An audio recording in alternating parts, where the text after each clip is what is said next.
we don't have a lot of black conveyancers, and that's a very serious challenge. But I know the PPRA and the LPC are doing a lot of work on the ground to try and transform the market, and we've seen the results bit by bit. And when I say transform the market, I don't mean that we need to replace a white face with a black face. What I mean is we need inclusivity into the market. We need to have black people there because black people are the ones who are better positioned to address the problems that black people are encountering in the property sector.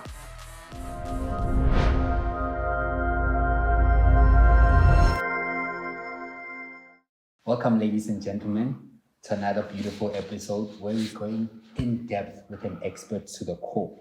Today's guest obtained an LLB at UJ, the University of Johannesburg. Now, this guest is an associate attorney who's a notary and a conveyancer at Adams & Adams' property law department. This person is going to go in depth with certain topics and certain things that are very, very, very, very interesting, especially to me, and you'll see why as we go on. Ladies and gentlemen, let's give a warm welcome to Matome Mati. How you doing, Matome? I'm fine, how are you? I'm very great, man. Great. What do you have for breakfast today? All right, thank you for having me, and good morning also to your viewers. Just a correction, it's Matome Matsheta. So yes, that's my full surname. And yeah, we are going to be talking property law as you mentioned, and I'm looking forward to it. Okay. Yes. Yes, let's get back to what you had for breakfast. That's important. Oh, what I had For breakfast. I had toasted bread and a coffee. So usually I start my morning with coffee because I know that helps to vitalize one's morning, and get into the track of things. Yeah. Okay. Yeah. With what you just said, normally a man's breakfast tells us of their background. So where did you come from? I come from the far north of the province of Limpopo, in the kingdomship of Kgoshi Leboho of Malebo Kingdom in the vicinities of Bochum. There's a small village surrounded by the evergreen mountains of Blowback, the village named Radimang. So that's where I come from. I did my primary school there. I did my high school also in the vicinity of Bochum, and yeah, that's when I then moved to Gauteng to pursue life. Okay, and then Yes. who raised you? I was raised by my parents and my grandmother, a very strong woman, taught me a lot about life, very principled. And so, yeah, and I'm very grateful to her. May her soul rest in peace. Her name is Elisa Sempamashita. Yeah, she taught me a lot about life. In fact, I may say I am the man I am because of her. I think we also have a lot in common, me and her, and that's why I resonate a lot to her teachings. Yeah. So what are the two main teachings that you still carry up to now that you learned from her? Emotional intelligence Okay. and approach. She has a very calm approach to things, no matter how bad it may look. When she approaches a matter, she's always very calm. And that also goes to the second point of emotional intelligence. She doesn't allow the emotions to control the decisions or to control her approach. She had, let me put it that way, an ability to juxtapose emotions and the application of her mind. And that was really something that I admired a lot about her. And I think that is what I actually learned from her. Wow, that's a very good skill. It's extremely relevant these days. Yeah. Was that natural to you to have that skill, or did you have to learn it?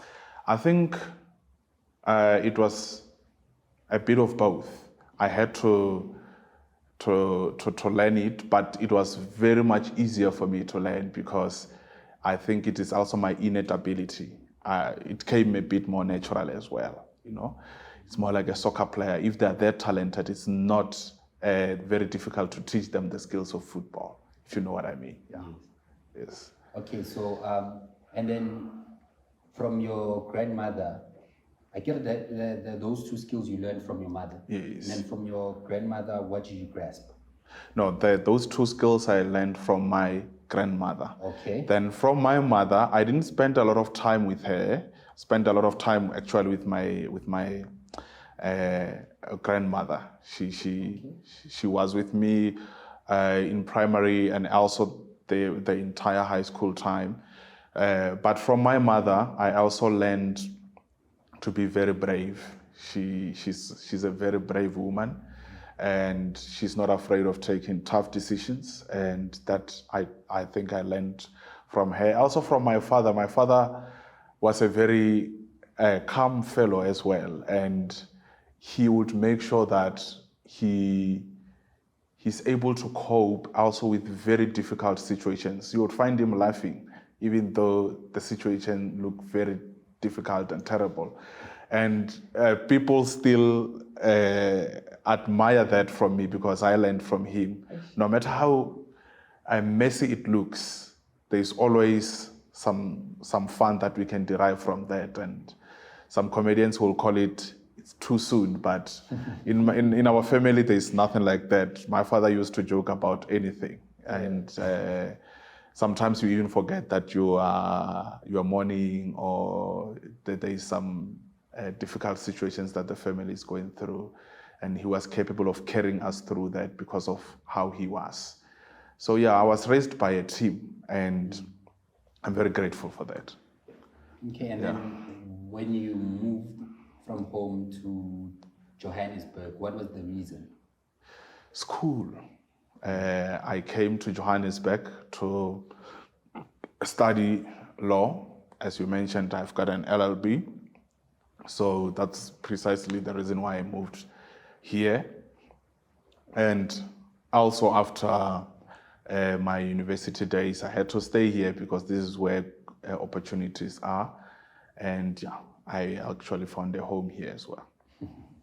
Yeah. Then how did it come about for you to decide to go into law? All right.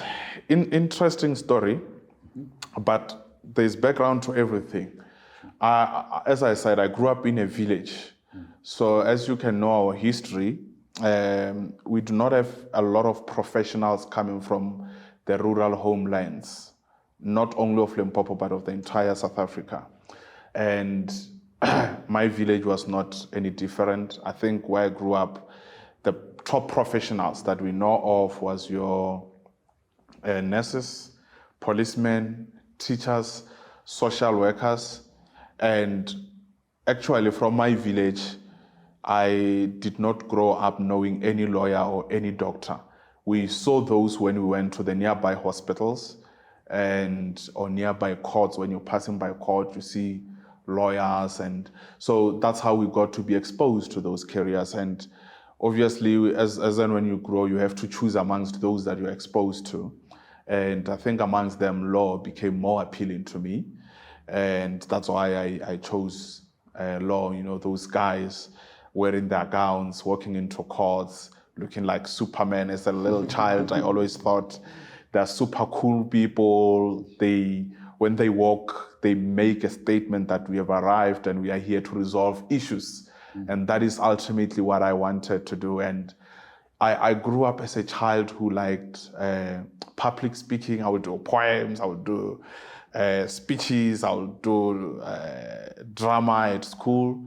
And, you know, coming from those backgrounds, that was much more associated to law, because we knew lawyers as those people who would speak for you to be exonerated from troubles. When you put yourself into trouble, then lawyers would come. And I thought, you know what, let me do that. And I think I would be good because I like speaking and stuff like that. Yeah, so that's how I became a lawyer. And I then realized that, okay, it's way too different. Law is very, very broad. But I must say I found a home. I'm not regretting my choice. I actually love it here. And yeah, I'm fine. Yes. So basically you wanted to be a superhero. I wanted to be a superhero, and in my own little corner, I think I'm doing that. Well said. Yeah. So now, Mr. Superhero, tell us, how did you transition into doing property law? What happened? All right. Also a very interesting story there. So, and this also goes to my fellow colleagues out there, also those who are still at varsity. When I was there, I think I wanted to be a corporate commercial lawyer because those who were ahead of us told us that's where you make a lot of money. And I wanted to do that. But the reality is, in law, these disciplines, they choose you. You do not necessarily choose them, because it's not like when you graduate, you're going to find a job waiting for you. You need to go and look for a job. And what happens at that time is you get to do what is available for you. And for me, it was criminal law and your divorce law, your civil law, basically, which was available to me. I did my articles with the Legal Aid South Africa. It was in the Garangua branch. And that's why I did my criminal law. I was in court every day doing trials, bails, all hardcore things, But, well, it was challenging at first, but it got better with time and got to learn the skills of doing trials, especially criminal trials, very interesting stuff there. And I also did some bit of divorces. But then along the way, I took a decision that I do not need to continue with pursuing those areas of law, because I didn't find them to be any more appealing to me, especially criminal law as a defense attorney, and especially working at Legal Aid. More often than not, you come across cases that are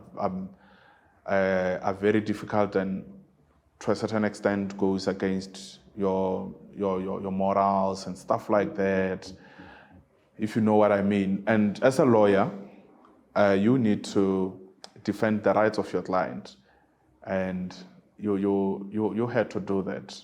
And then I realized that I don't think I want to do this anymore, and maybe I need to change. That's when I joined the property law sector. Started off at the deeds office. So immediately after my articles, I got an opportunity there, and I started there as an examiner, doing at most technical aspects of the property law. So just to put it into context, when conveyancers are done with all their office work, preparation of documents, collecting all sorts of documents for registration purposes, they bring them to the deeds office, and they are people who are trained. It's lawyers trained to vet those documents to ensure that they are compliant with the law, and before they can register those transactions. So that is the part of it that I was busy with. And that's why I got to be exposed to the conveyancing aspect of property law. And yeah, that's where it got kicked off. And fast forward, it led me to where I am today. Wow. Yes. What a cool, interesting story, man. Yeah. Do you remember a specific moment that made you realize that what I'm doing here, it's not for me, there's no reason I should do that and I should go into property law? Do you have a moment that you remember when the epiphany came to you? I wouldn't single out one specific moment. I think it's more of a combination of your day-to-day work that you go there and do, and consulting with these people. And you know what? A total sum of those incidents made me realize that, I don't think I need to pursue this. And really, that's what made me to go into the a discipline of property law. Okay, so now that you're in property law, how does your normal day-to-day look like? How does your normal day look like when you wake up? What happens? Yeah, well, it's very different. It's very different from what people think we do as lawyers generally. A layman on the street think of a lawyer as somebody who wakes up and go to court and speak and stuff like that. So our operations are very different. So we come here and then we make sure that we push property transactions to finality, make sure that they are registered. And now that involves all sorts of conveyancing processes, be it consulting with clients and signing documents with them, drafting of those legal documents, vetting of those legal documents, and also liaising with the banks as well to ensure that those bonds are registered properly and all sorts of things. So it's a different world altogether. Wow. Yeah. A quick one. How would I go about as a layman vetting a conveyancer? What should I do? Where should I start? That's a very important question. And I will tell you why I say it's very, very important. We have got a lot of people calling us to report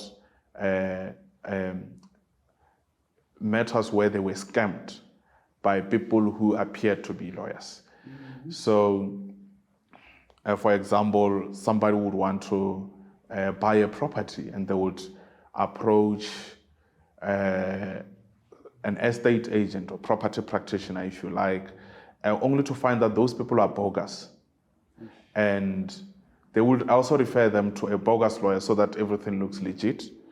And that bogus lawyer would then take the money and say, we are going to pass this money to the seller once the registration has taken place. And few weeks down the line, you don't receive any communique from those people. When you go out to find out, you then realize that you were scammed. So it's very, very, very important for people to actually do the due diligence when they are dealing with these property professionals. It's not only lawyers, if I may say, it's actually also estate agents or property practitioners, because they need to be vetted to make sure that you're dealing with the right people. Lawyers need to be vetted, make sure that you're dealing with the right lawyers who are in receipt or in possession of a valid fidelity fund certificate. So back to your question, how do you vet them? There is a body of lawyers called Legal Practice Council, and then you need to call them and find out if that particular attorney is registered with them and they are in possession of a valid fidelity fund certificate, because that's your license to practice. You cannot practice without that. Similarly to the property practitioners, call the Property Practitioner Regulatory Authority and find out if that property practitioner or estate agent is properly registered with the body and they are in possession of a valid fidelity fund certificate. Why is that important?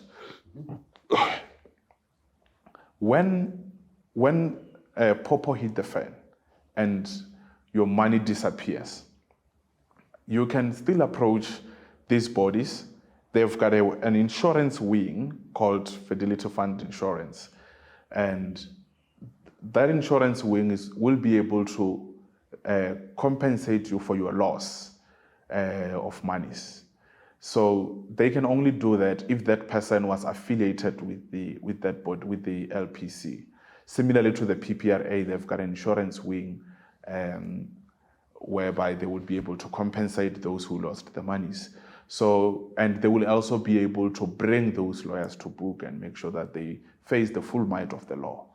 And if the person is a fully qualified lawyer, they wouldn't risk stealing your money at the expense of their career. They wouldn't do that. career sustain you your whole lifetime. Still, money might only sustain you for a year or a month, whatever the case may be. So it's not sustainable. So they wouldn't do that if they are fully qualified and they are affiliated with the LPC. Oh, wow, that's very interesting. I guess basically, as it goes back to what you said, you just have to do your due diligence. Yes, it's very important. Okay, so you've went in, now you're working in property law, and then you're enjoying it, your day-to-day, you're running well, and then boom, you hit your first challenge. What was the worst challenge you've ever experienced? All right. In private practice, there is a lot of challenges. Remember, I came from a public practice, if you may say. Legal aid is for the government, so you are not expected to write fees when you're working in government. And now you come into private practice. Here it's a business.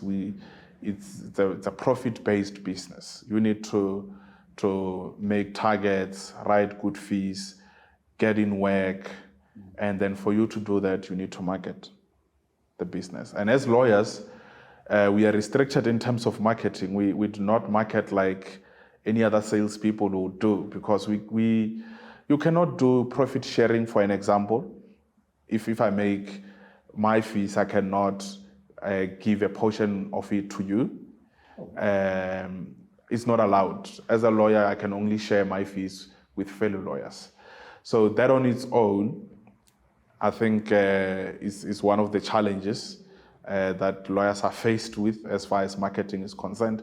So what are you left with? You are left with your craft. You need to make sure that your craft is very good, and then your craft is competitive, and it is more appealing to the consumers of your product.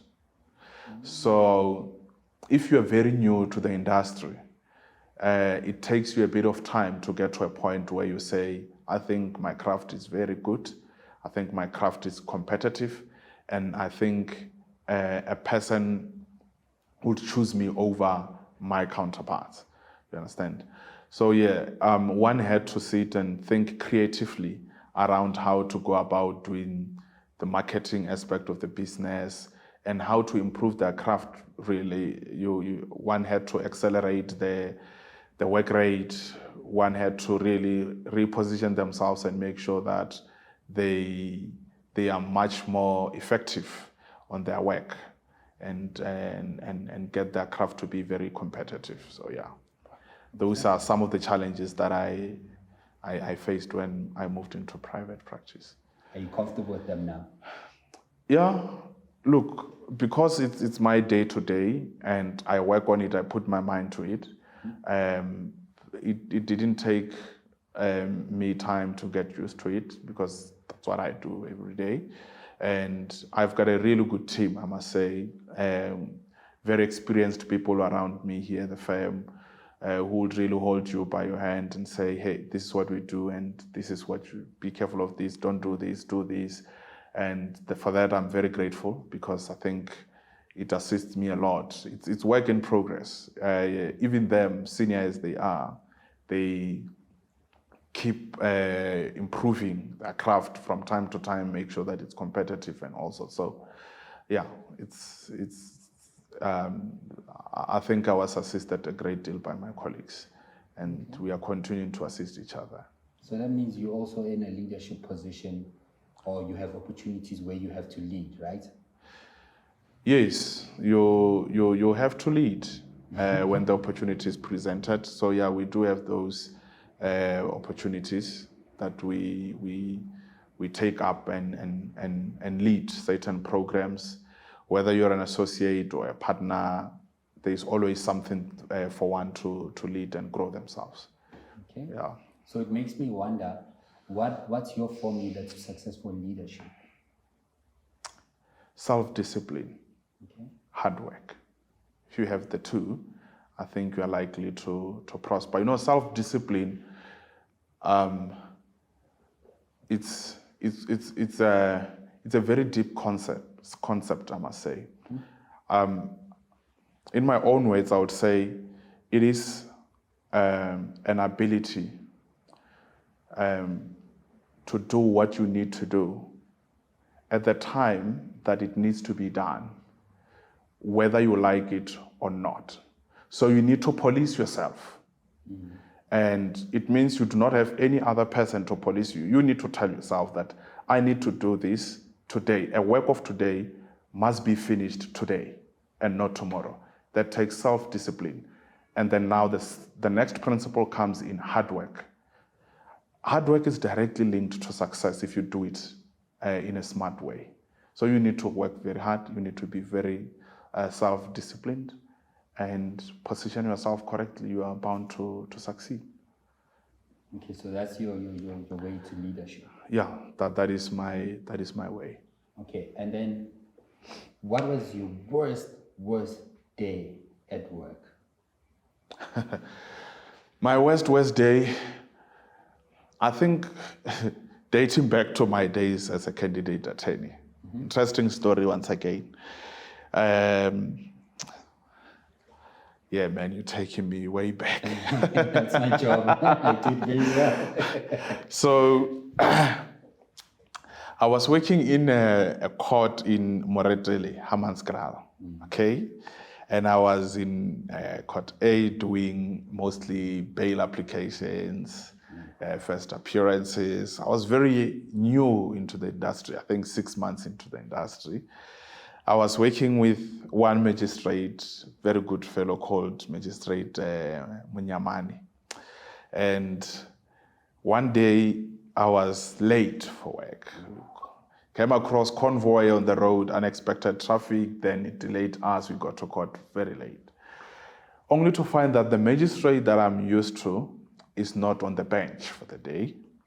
It was, I think, she was a chief magistrate at that time, Magistrate Swanepoel.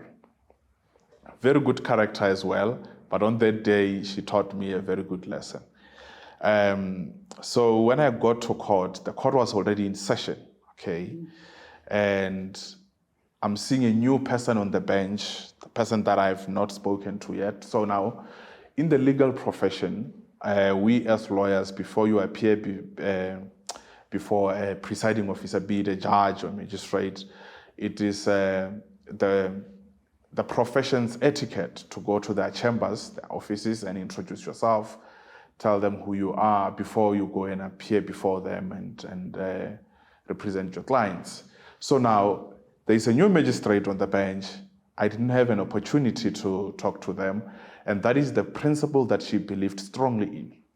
But now there I am, very new. The prosecutor calls my matter because it's a big role. There's no time to adjourn for introduction. He's pushed for time to finish his matters. Then he calls my matter, and I try to stand up and address the court. And the magistrate was not very pleased. Whoa. And she was like, "Who are you? Where do you come from? Are you even authorized to appear in my court?" Because part of the things that you do when you go to the chambers, you discuss the right of appearance, meaning you are a lawyer, this is where I come from, and sort of low-key vetting, magistrate vetting you if you are properly qualified to appear in that court. Not that they would ask you for paperwork and stuff like that. That doesn't happen that often. But now that didn't happen for the day, and she shouted, and at that time, it's in the morning, bail courts are very full and full to capacity. Some of the people, they are the relatives of my clients that I need to apply for bail, and she shouted, and I didn't know what to do. I didn't know what to answer, how to answer. I tried to put my story across that, "I'm sorry, Your Worship, I came across traffic," and she didn't take it. She said, "Sit down." And she could also see that I'm a bit confused, and I sat down, but I will tell you what that did. Okay. That took away the confidence that my client's relatives had in me as a person who's going to release their family from prison, you know. So it was the most difficult day. Before even talking to my clients in the holding cells, I had to now also calm the family to say, don't worry, I was just late. I'm here to do my work, and I'll get it done and stuff like that. But all in all, that was a very difficult day for me, because now I had a job of managing not only my client, but also their relatives who are in court, and it's a lot of them now. And yeah, and I was very new into the industry, but yeah, now when I think of it, I think it was a really good lesson, and yeah, it's all behind. So what are you saying? You're saying now your days are easy? Not necessarily. That was just me choosing the most difficult day in my entire career. But now one is much more experienced. I mean, the incident I'm referring to dates back to 2030. You can imagine it's many years down the line. You are able to anticipate better now. Even when problems comes, you are able to deal with them better. Because it comes with experience, if you know what I mean. And yeah, now things are better. Wow. I can't say I'm seeing very difficult days in recent days. No, there are challenges there and there, but as an experienced professional, you are able to deal with them. Okay. Yeah. I like the fact that you're able to deal with the challenges. So coming back to nowadays, what are your point of views about the property industry right now? Your personal point of views? Property industry, I think it needs to transform a lot. You're going back to the property practitioner, the estate agent sector. We don't have a lot of black agents. There's a lot of white-owned companies, and we need a lot of black-owned companies. We need a lot of black property practitioners also on the ground. And hear me, when I say transform the market, I don't mean that we need to replace a white face with a black face. What I mean is we need inclusivity into the market. We need to have black people there, because black people are the ones who are better positioned to address the problems that black people are encountering in the property sector. This country is majority black. For it to get well serviced as far as property matters are concerned, we also need a lot of black property practitioners, because they come from the very same background and they will understand those problems better, if you know what I mean. Similarly to my profession, the legal profession, we don't have a lot of black conveyancers. And that also poses a very serious challenge. But I know the PPRA and the LPC are doing a lot of work on the ground to try and transform the market. And we've seen the results bit by bit. And we are hopeful that with time it's going to get better. We just need to join forces, make sure that we help each other as the legal fraternity, as well as the real estate fraternity from the estate agency point of view, and make sure that we transform the market. And we also need a lot of white conveyancers, white estate agents to also help, because those are the people who have been in the industry for a very long time, and they are much more experienced on these things, and they're better positioned to transfer those skills. So yeah, I think, and we are seeing that happening. And I think with time, we are going to see results. Wow. Yeah. You just made me realize that actually, yeah, a lot of conveyancers are white people. I know about the real estate agents, but I wasn't aware that the conveyancers were also white. Majority. No, majority are white. And talking to the colleagues on the ground, quizzing them on why they do not take up the space, and they will tell you the conveyancing exam is very, very difficult. And they try to write, and majority of them don't make it, and that ultimately makes it difficult for a lot of black legal practitioners, to take up the space and become conveyancers. But my personal opinion is I do not think that it's very difficult. Okay. It is the exposure. Because the moment you do not have a lot of black-owned law firms doing conveyancing, it means you're not going to have a lot of black law graduates trained in conveyancing. And the moment you have that, it means that more and more people are going to find it more difficult to pass that exam, because if you are approaching it with from a practical point of view, some practical experience, it becomes a little bit easier for one to dissect the questions and answer and get to pass. But as it is, people just approach it from a theoretical point of view, and that's why they find it difficult, if you know what I mean. So, but I think that is going to change, with time, it's going to get better. Okay, with what you're saying, reminds me of Malcolm Gladwell's Outliers. He also mentions the same thing. Exposure creates an opportunity for someone to be an outlier or someone to be an overachiever based on exposure alone, So you're right. Hence, you also had your own exposure. You started to see lawyers looking like superheroes, and then you went for it, 100%, you're very right. So now, talking about Malcolm Gladwell's book, what are your top 3 favorite books? They must be in order. Best, second best, best must be number 1. Best. I think Rich Dad, Poor Dad. Number what? 1, 2, Number 1, I really loved it. But why Rich Dad, Poor Dad number 1? I think it speaks to the core principles of economics, especially money, ching. We do not have a very good relationship with money, and also we don't have good farming skills as far as money is concerned.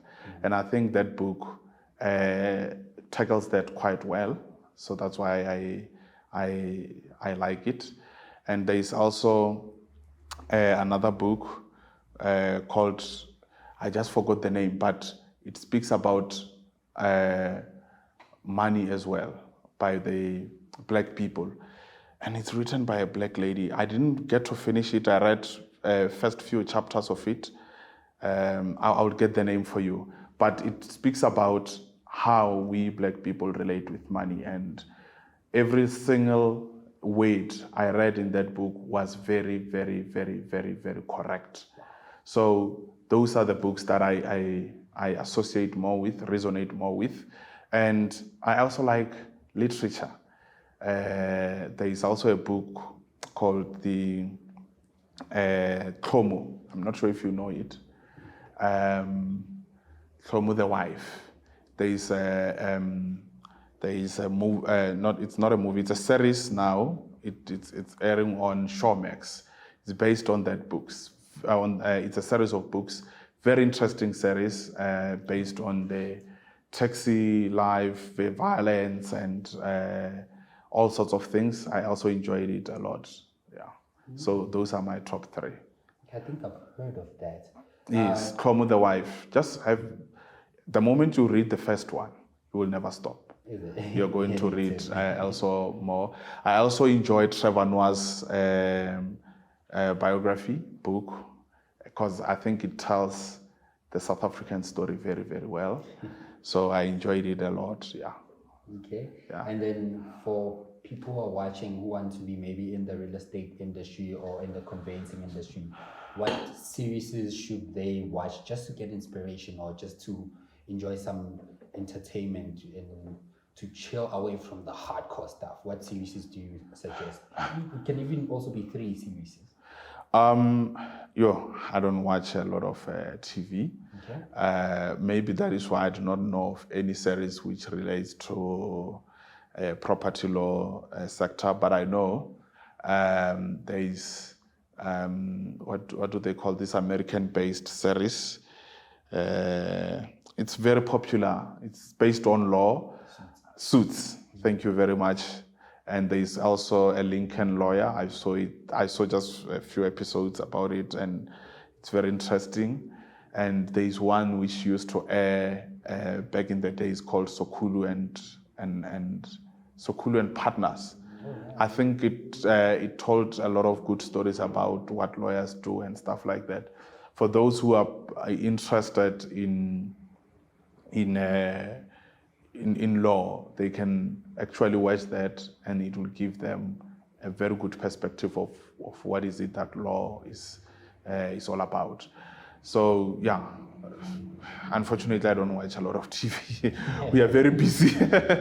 When you get home, there's no TV time. You're just tired. You wanna rest. Yeah. So how is that added value to your life? I'm asking that because I also don't watch TV. In fact, by our house, there's no TV at all. Literally, there's no box at all. Yeah. It used to be weird in the beginning when people find out there's no TV in this house and whatnot. But nowadays, I'm starting to see a trend that, okay, I'm not the only one. Other people are adopting to it. And it's intriguing that you go into houses, you see there's no TVs. How has that added value to your life, or how do you feel about living not watching TV? I think it was not necessarily even a decision, if I may say, and it just happened. Initially, I was watching TV, and then as and when I became even busier and busier, I just stopped watching TV because there was no time for TV. And I think that now enabled me to focus more on my work without worrying about a certain episode that is coming up at a certain time. You just focus on what you have to do. The only time you find me watching TV is probably on weekend, watching soccer and stuff like that. But otherwise, you don't have time for that. There's turnaround times, there's clients that you need to service and make sure that they're happy. So that is just the lifestyle. Yes, so I guess it creates more time for you to focus on the job.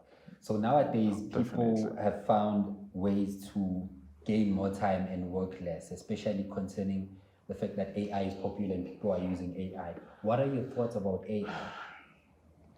Artificial intelligence. I honestly think it's going to take a lot of jobs. Okay.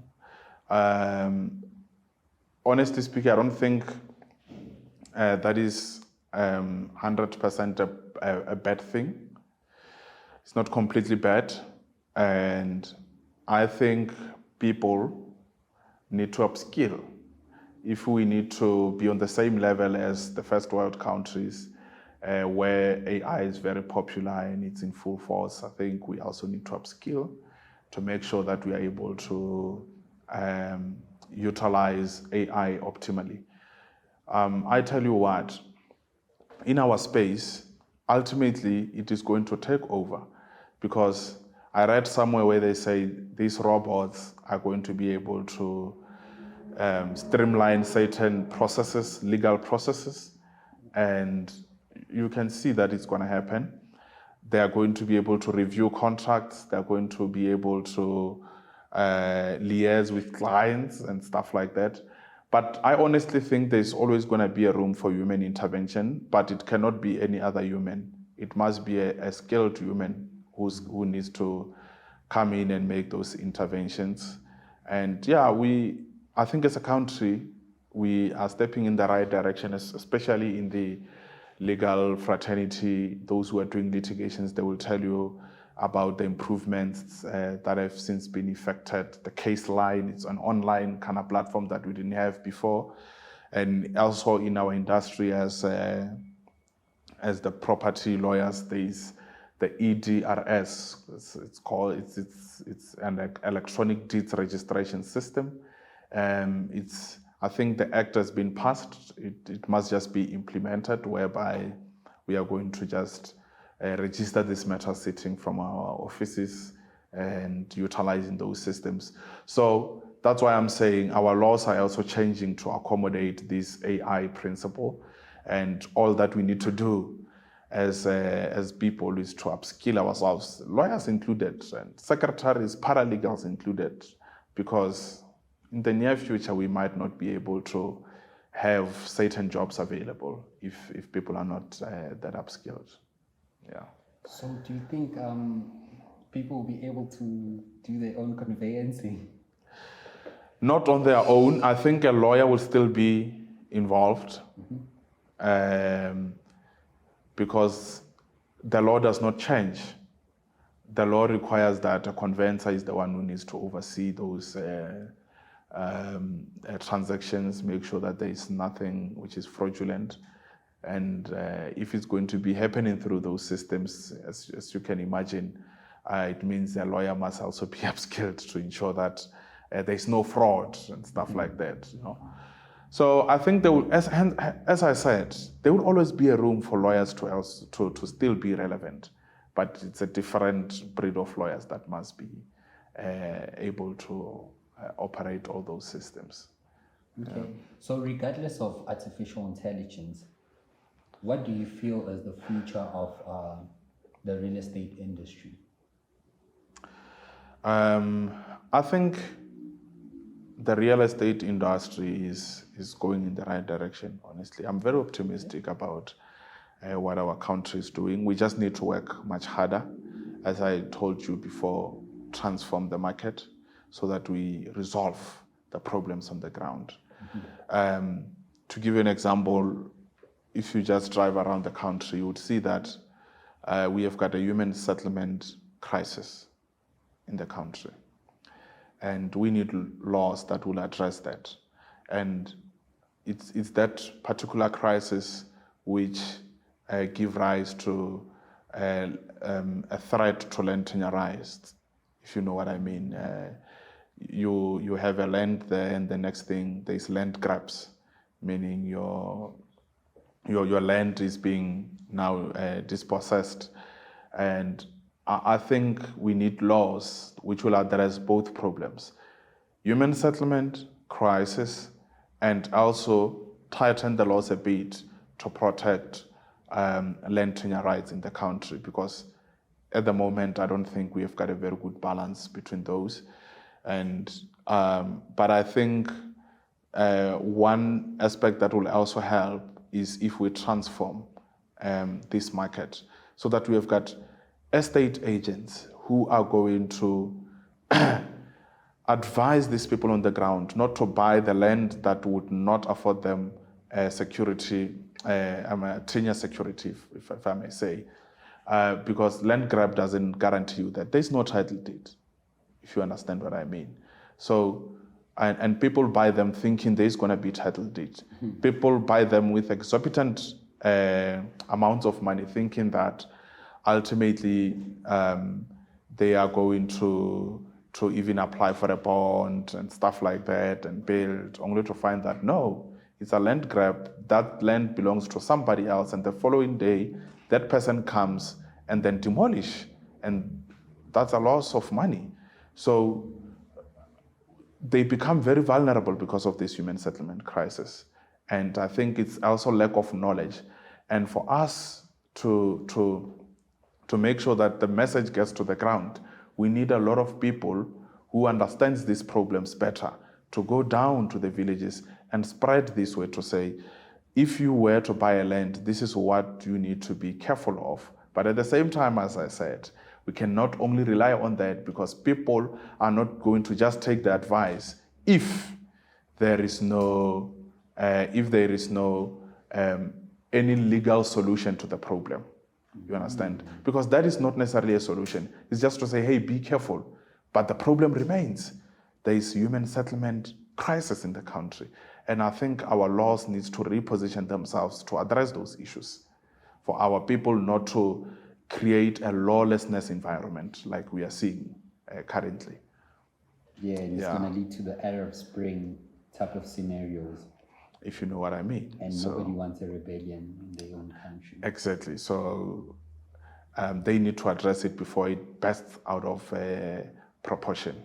There's one politician who likes saying that there was going to be an unled revolution, and that is the most dangerous revolution. And to that extent, I agree with him to say, if you don't address these issues and properly address them, you are going to have an unled revolution in the country. Wow, yeah. That's crazy, man. Crazy. So now, With that being said, what is next for you? Because you just talked about what's next for the industry. What's next for you? Well, work much more hard and harder and harder and harder. Reposition myself to take up any opportunity that propels growth. So from here it's growth all the way up to partnership, and even there is also growth, because growing your business means growing your revenue as a partner as well. So yeah, I think that is my avenue from here. So what's actually the next step for a partner? How do they grow? What happens after a partnership? Well, I wouldn't say that there is any physical growth that you can point at to say, okay, he's a partner, now he is a super partner or something like that. What I can say is the moment you're a partner, it means you own a stake of the business, and what you need to do is to make sure that that stake that you own grows and grows and grows. So that is how you also get to grow. You understand? So yeah, that is the growth at the partnership level, growing the business, growing yourself. Okay, so at the end of the day, when you've done everything you've done, you've achieved everything. Yes. What do you personally want out of life? I want to be happy, man. I do not want to do something that does not make me happy. At the end of the day, when I go and sleep, I must be very proud of what I've done during the day, and I must be very content. So happiness is the ultimate goal. Be happy, and even after retirement, I need to look back and say, I've lived happy days. I don't want to wait until then and say, now I want to be happy. I think happiness must be a day-to-day thing. Do your thing, enjoy it, be happy, work on your craft, look at it shine, look at it grow, be happy, make money, be happy, work hard, be happy. Every aspect of your work need to make you happy. The moment it does not, you need to know that there's something that you're not doing right. Obviously, there's going to be challenges, but it must never be interminable challenges. They need to end at some point, and happiness need to come back, and be happy, be happy, be happy, be happy, through and through. Yes. And in closing, we have a tradition on our show that our guests would give us a 1-minute piece of advice to the viewers watching. What is your 1-minute piece of advice to the viewers? Something very practical that they can do to improve their lives. All right, I think we need to upskill ourselves. I am a proponent of upskilling, if I may say. People need to work very hard, need to accumulate a lot of soft skills, and people need to create doors for themselves to knock and open, because we have got unemployment crisis in the country, and people are saying we are knocking at these doors, but nobody's answering at the other side of the door. So I say, create your own door, knock it, and open it. If you find it stuck, you can still kick it to open it, because it's your own door. Nobody's going to say, hey, what are you doing? So do that, and the only way of getting to that is to ensure that you upskill, work very hard. Now we have got a lot of platforms where one can get these skills. You go to YouTube and all sorts of platforms to get these skills and make sure that you become a better person than you were before. And again, success is not an overnight project. You need to work very hard and be very consistent and be very persistent. Ultimately, a total sum of that is going to breed success. Hard work will ultimately be directly linked to the health of your purse, only if you are persistent and consistent in that. You are not going to get an overnight success. Make sure that you work and work and work, perfect your craft, There's nothing that comes easy. The Black Youth Brigade of this country needs to learn that nothing comes easy. They need to work. They need to work very, very, very hard to breed success. Thank you. Ladies and gentlemen, that was Matome. Thank you a lot, man. Thank you very much for the opportunity. I really appreciate it. Sure, sure. Thank you. Thank you, ladies and gentlemen.